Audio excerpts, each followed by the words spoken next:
नमस्कार, एवं उत्तर प्रदेश देख रहे हैं आप सभी और आपके साथ हूं मैं जयती मिश्रा। बुलेटिन की शुरुआत करेंगे इस वक्त के हेडलाइंस के साथ। लखनऊ के पूर्व सांसद लालजी टंडन की प्रथम पुण्यतिथि प्रतिमा अनावरण कार्यक्रम का हुआ आयोजन। रक्षा मंत्री राजनाथ सिंह और मुख्यमंत्री योगी हुए शामिल।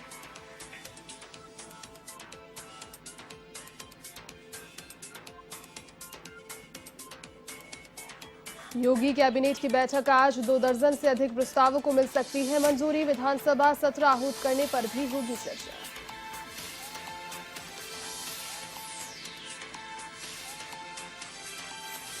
यूपी के सीतापुर में भारी बारिश का कहर, कहीं गिरा मकान तो कहीं दीवारें गिरी। मलबे में दबने से 7 लोगों की मौत, 2 घायल।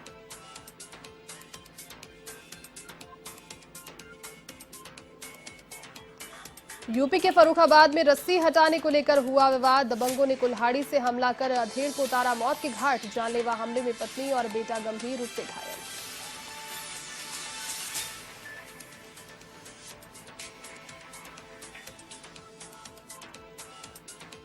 देश भर में हर्षोल्लास से मनाया गया ईद का पर्व। कोरोना गाइडलाइन का रखा गया ध्यान। नमाज अदा करने के बाद दी एक दूसरे को मुबारकबाद।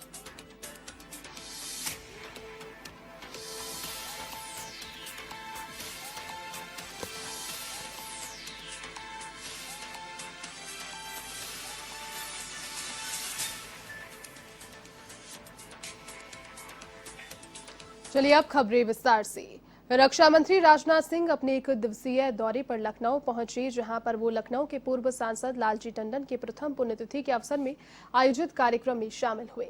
इस दौरान रक्षा मंत्री राजनाथ सिंह ने पूर्व सांसद लालजी टंडन की प्रतिमा का अनावरण किया। साथ ही टंडन को याद करते हुए उन्होंने मायावती, अटल बिहारी वाजपेयी और समाजवादी पार्टी से जुड़े रोचक किस्से साझा किए। इस दौरान मुख्यमंत्री Yogi Adityanath, deputy CM Keshav Prasad Maurya, doctor Dinesh Sharma, BJP प्रदेश अध्यक्ष स्वतंत्र देव सिंह भी उपस्थित रहे। लखनऊ के मेयर संयुक्त भाटिया ने भी लालजी टंडन की प्रतिमा के अनावरण के मौके पर कहा कि जनता की मांग पर नरेंद्र देव पार्क का नाम भी लालजी टंडन पार्क रखा जाएगा।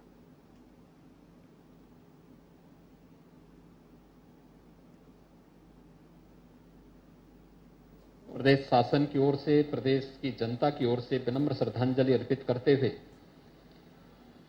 नगर निगम बोर्ड द्वारा आज प्रथम पुण्यतिथि पर टंडन जी की इस भव्य प्रतिमा का अनावरण यहां पर संपन्न हुआ है। मैं इसके लिए नगर निगम बोर्ड को और खासतौर पर महापौर को हृदय से बधाई देता हूं और नगर निगम बोर्ड की विकास की इस यात्रा को आगे बढ़ाने के लिए अपनी शुभकामनाएं भी देता हूं। सार्वजनिक जीवन में एक लंबा समय, लगभग 60 साल उन्होंने व्यतीत किए। स्वाभाविक रूप से समाज के हर एक तबके में उनके प्रशंसक थे और उन सभी के साथ उनका व्यवहार वही आत्मीयता का था जो अंतिम दिनों में भी उस रूप में देखने को मिलता था। टंडन जी के सानिध्य में यहां नगर विकास मंत्री के रूप में कार्य करते हुए या फिर राज्यपाल के रूप में भी, जब बिहार के वे राज्यपाल थे उस समय मुझे जब भारत सरकार के द्वारा एक कार्यक्रम में नेपाल भेजा गया था तो मुझे जनकपुर में राम जानकी विवाह में कार्यक्रम में भाग लेने का अवसर प्राप्त हुआ। उत्तर प्रदेश के मुख्यमंत्री योगी आदित्यनाथ ने आज शाम कैबिनेट की बैठक बुलाई है, जिसमें विधानसभा सत्र आहूत करने समेत 2 दर्जन से अधिक प्रस्तावों को मंजूरी के लिए रखा जा सकता है। ये बैठक लखनऊ स्थित लोक भवन में होगी। बैठक में औद्योगिक विकास विभाग, चिकित्सा, शिक्षा, स्वास्थ्य, पंचायती राज, नगर विकास विभाग से जुड़े कई महत्वपूर्ण प्रस्ताव रखे जा सकते हैं।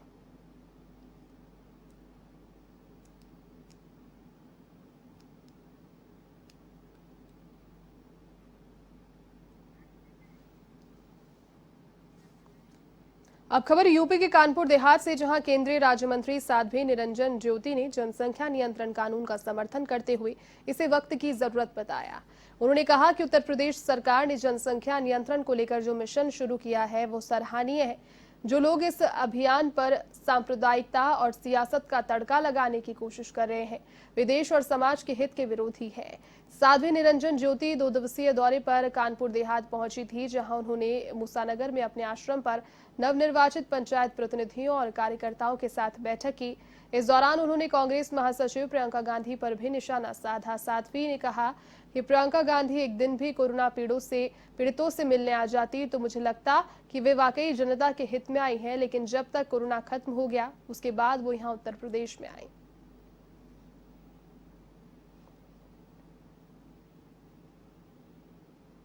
संसाधन वही है, जमीन वही है। अन्य देशों में यदि देखें तो इस पर बहुत कानून लागू किया है। देश हित में, देश विकसित देशों की लाइन में आए, इस हित में मुझे लग रहा है कि सबको इसको मानना चाहिए।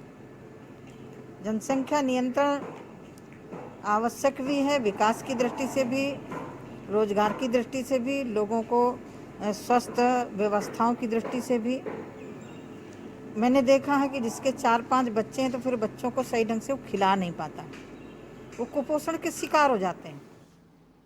उत्तर प्रदेश के सीतापुर में भारी बारिश की वजह से एक मकान की दीवार गिरने से 7 लोगों की मौत हो गई, जबकि 2 लोग इसमें घायल हो गए।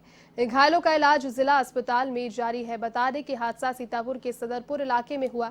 बताया जा रहा है कि जिस वक्त ये हादसा हुआ उस वक्त मूसलाधार बारिश हो रही थी कि अचानक मकान की दीवार भरभराकर गिर पड़ी। इस दीवार के मलबे में दबकर 7 लोगों की मौत हो गई।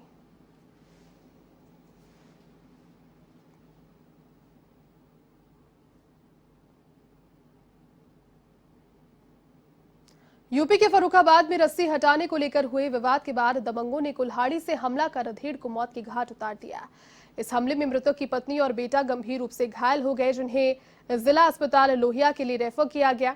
मिली जानकारी के अनुसार कायमगंज कोतवाली क्षेत्र के दमदमा गांव निवासी पप्पू जाटव का रस्सी हटाने की बात पर विवाद हुआ था। इस दौरान राजकुमार आकाश समेत कुछ लोगों ने पप्पू पर कुल्हाड़ी से हमला कर दिया, जिससे उसकी मौत हो गई। इधर मामले की सूचना पाकर पहुंची पुलिस ने 2 लोगों को हिरासत में ले लिया। फिलहाल मामले की जांच जारी है।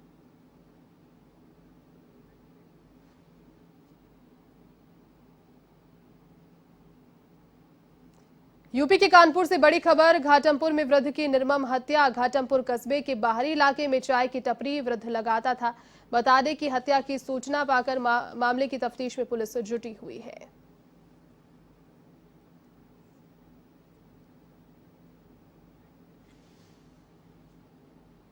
तो वहीं यूपी के बांदा में हर्ष फायरिंग का मामला सामने आया, जहां पर बहरो कार्यक्रम के दौरान हुई हर्ष फायरिंग में एक व्यक्ति के पैर में गोली लग गई। इसके बाद घायल व्यक्ति को लहूलुहान हालत में बांदा जिला अस्पताल पहुंचाया गया, जहां उसका उपचार जारी है। पूरा मामला फतेहगंज थाना क्षेत्र के जबरापुर गांव का बताया जा रहा है। फिलहाल मामले की जांच जारी है।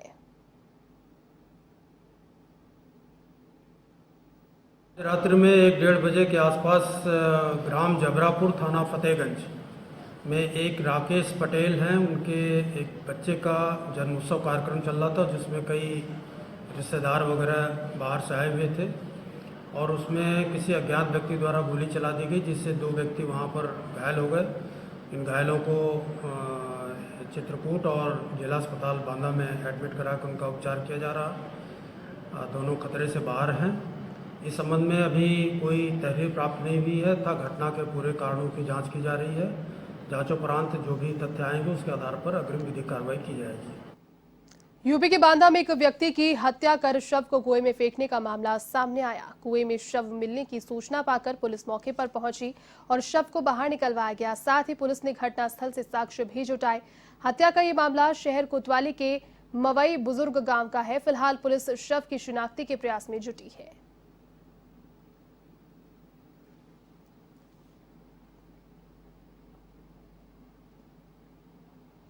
पुलिस विभाग के 3 साल से निलंबित सिपाही की हरकत से रात भर पुलिस और प्रशासनिक अधिकारी समेत जीआरपी, आरपीएफ परेशान रही। अयोध्या से आए बम निरोधक दस्ते ने संदिग्ध बैग और बैटरी की पड़ताल की, जिसके बाद अफसरों की सांस लौटी और सील सुल्तानपुर जंक्शन को आवागमन के लिए खोल दिया गया। जानकारी के अनुसार कानपुर जिले के पनकी में तैनात सिपाही नरेंद्र प्रताप सिंह बीते 3 साल से निलंबित चल रहे हैं। अपने घर वो आए हुए थे। इसी बीच उन्होंने अपना बैग सुल्तानपुर जंक्शन के बाहर छोड़ दिया। संदिग्ध बैग लावारिस मिलने और उसमें बैटरी होने की सूचना पर हड़कंप मच गया। बम होने की अफवाह पर पूरे सुल्तानपुर जंक्शन को पुलिस और प्रशासन ने मिलकर सील करा दिया। आनन फानन में अयोध्या से बम निरोधक दस्ता बुलाया गया। पूरी तैयारियों के साथ संदिग्ध बैग की जांच पड़ताल की गई। बैटरी की चेकिंग के बाद बम नहीं होने की घोषणा की गई। आज भोर में कोतवाली नगर क्षेत्र के अंतर्गत रेलवे स्टेशन सुल्तानपुर के बाहरी परिसर में संदिग्ध अवस्था में एक बैग पाया गया, जिसमें एक बैटरी पाई गई थी तथा उसके टर्मिनल से तार जुड़े हुए थे। बैग को आइसोलेट कराकर और बीडीएस टीम के द्वारा इसकी जांच की गई। जांच करने पर इसमें कोई आपत्तिजनक विस्फोटक सामग्री नहीं मिली है। यूपी के हापुड़ में बाबूगढ़ थाना पुलिस के बाइक सवार 3 बदमाशों से मुठभेड़ हो गई। इस दौरान बदमाशों ने पुलिस पर फायरिंग कर दी। ऐसे में जवाबी कार्रवाई में दोनों बदमाश घायल हो गए, जबकि एक बदमाश फरार हो गया। तो वहीं इस मुठभेड़ में एक सिपाही भी घायल हो गया। घटना के बाद दोनों घायलों को अस्पताल पहुंचाया गया, जहां उनका इलाज जारी है।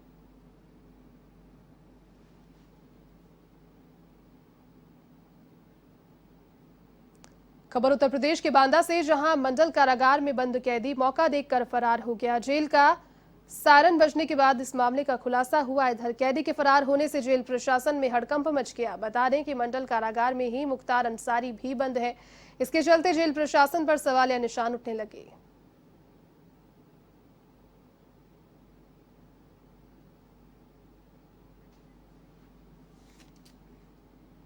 यूपी के मऊ जनपद के थाना कोतवाली क्षेत्र में प्रॉपर्टी को लेकर हुए विवाद के बाद देवर ने भाभी की हत्या कर दी। पुलिस के अनुसार आरोपी ने लोहे के सरिये से वार कर भाभी को मौत के घाट उतार दिया। इस घटना की सूचना पर पहुंची पुलिस ने मौके का मुआयना किया। फिलहाल पुलिस फरार आरोपी की तलाश में जुटी है।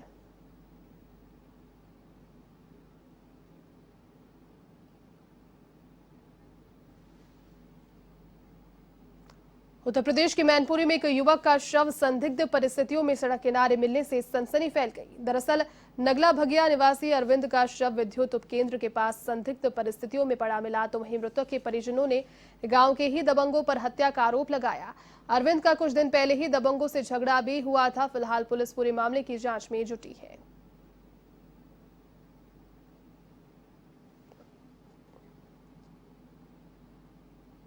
यूपी के बाराबंकी में मामूली बात को लेकर अधेड़ की पिटाई मारपीट के बाद अस्पताल ले जाते समय अधेड़ की मौत हो गई। बता दें कि मृतक के पुत्र ने 2 युवकों पर आरोप।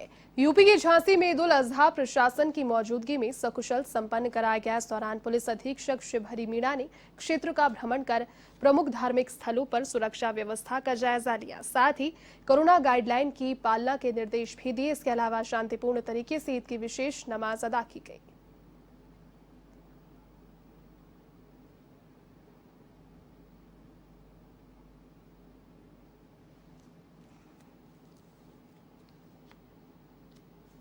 ईद उल अजहा यानी कि बकरीद प्रदेश भर में हर्ष और उल्लास के साथ मनाई जा रही है। कोरोना संक्रमण की वजह से इस बार हालांकि सामूहिक नमाज पर रोक होने की वजह से लोगों ने घरों में ही नमाज अदा की। साथ ही वैश्विक महामारी कोविड-19 से निजात दिलाने के लिए देश में अमन चैन कायम रहे, बेहतर तरक्की के साथ लगातार आगे बढ़े, उसके लिए दुआएं मांगी। तो वहीं एक दूसरे को बकरीद की मुबारकबाद दी। तो वहीं जिला प्रशासन ने इस दौरान पुख्ता इंतजाम भी किए।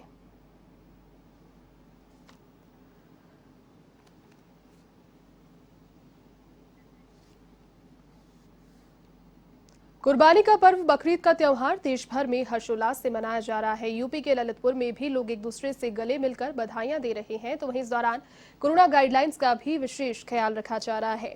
नमाज के बाद देश में अमन चैन की दुआओं के साथ कोरोना से निजात के लिए मन्नतें मांगी गई।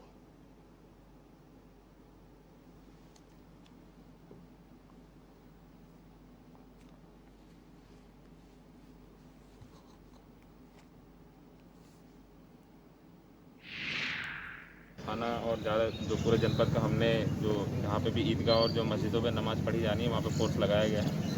ये तहसील जो हमारा जो सदर है वहाँ ललितपुर में ईदगाह पे भी आप देख रहे होंगे कि शांतिपूर्वक सब कुछ है। हमारा फोर्स भी लगा हुआ है और सभी को जो कोविड की गाइडलाइंस है उसके बारे में पहले से ही अवगत कराया गया था। सभी के द्वारा मीटिंग भी गई थी। हमारी पीस कमेटी की मीटिंग जो जनपद स्तर की वो भी हो गई थी और थाना स्तर की भी सभी मीटिंगें हो चुकी थी। तो सभी लोगों को इस चीज़ के बारे में बताया भी गया। साथ ही साथ ये भी सभी से अनुरोध किया था कि चूँकि ये बकरीद का त्यौहार है तो इसमें कुर्बानी दी जाती है, तो कुर्बानी जो है पब्लिक प्लेस पे ना करें और अपने घरों पे ही करें। उत्तर प्रदेश की बस्ती में भी बकरीद का त्योहार कोरोना गाइडलाइन की पालना करते हुए मनाया गया। इस दौरान सभी प्रमुख मस्जिदों में ईद की विशेष नमाज अदा की गई। साथ ही एक दूसरे को मुबारकबाद देने का सिलसिला शुरू हुआ। तो वहीं ईद के पर्व को देखते हुए जगह जगह पुलिस प्रशासन मुस्तैद नजर आया।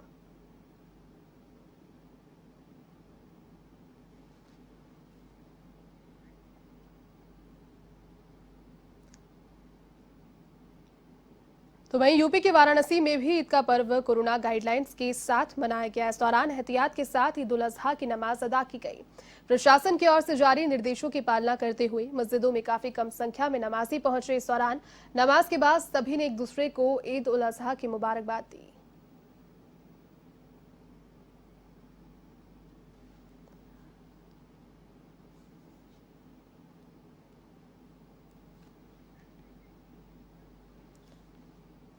उत्तर प्रदेश के मुरादाबाद में भी ईद के पर्व पर कोरोना गाइडलाइंस की पालना के लिए प्रशासन पूरी तरीके से अलर्ट मोड पर नजर आया। इसी को लेकर प्रशासन की उपस्थिति के बीच सभी प्रमुख मस्जिदों में कोरोना गाइडलाइंस की पालना कराई गई।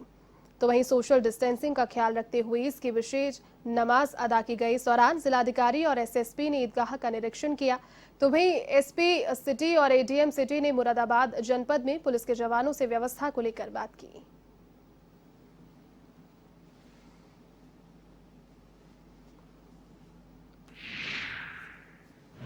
आप सभी को ईद की हार्दिक शुभकामनाएं।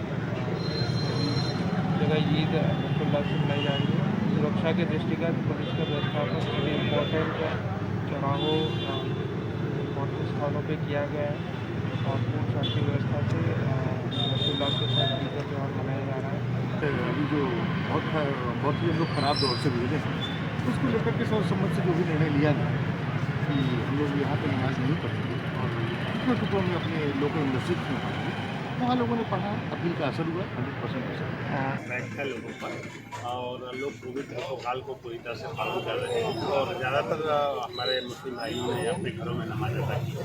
कुछ लोग पास के मस्जिदों में नमाज अदा कर रहे हैं, लेकिन पूरी तरह से कोविड प्रोटोकॉल को फॉलो कर रहे हैं। और इस अवसर पर मैं सभी जनपद वासियों को ईद की बहुत बहुत मुबारकबाद दे देता हूँ। यूपी के सुल्तानपुर केंद्रीय विद्यालय को ओपन जिम की सौगात। जिलाधिकारी रविश गुप्ता ने ओपन जिम का शुभारंभ किया। 1248 केंद्रीय विद्यालयों में से 330 विद्यालयों में ओपन जिम की शुरुआत हुई है। इससे छात्र छात्राओं को पढ़ाई के साथ साथ स्वास्थ्य लाभ भी मिलेगा।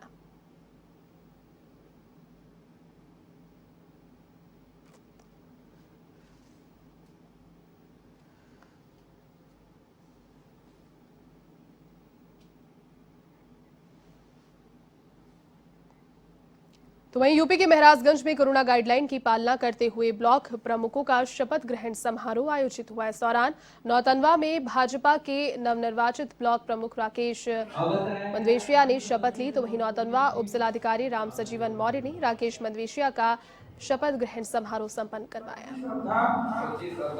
और निष्ठा रखूंगा मैं भारत की प्रभुता विवाह से संबंधित उत्तर प्रदेश के बांदा में अवैध संबंधों के चलते हत्या। पुलिस ने खुलासा इस हत्या प्रकरण का किया। पुलिस के अनुसार अवैध संबंधों के चलते पत्नी ने अपने ही प्रेमी के साथ मिलकर अपने पति की निर्मम हत्या कर दी और फिर गला दबाकर उस हत्या को आत्महत्या में बदलने के लिए शव को नदी में फेंक दिया। इस दौरान पुलिस ने आरोपी पत्नी और प्रेमी को गिरफ्तार कर लिया। तो वहीं इस पूरे मामले की जानकारी एसपी ने प्रेस कॉन्फ्रेंस में दी।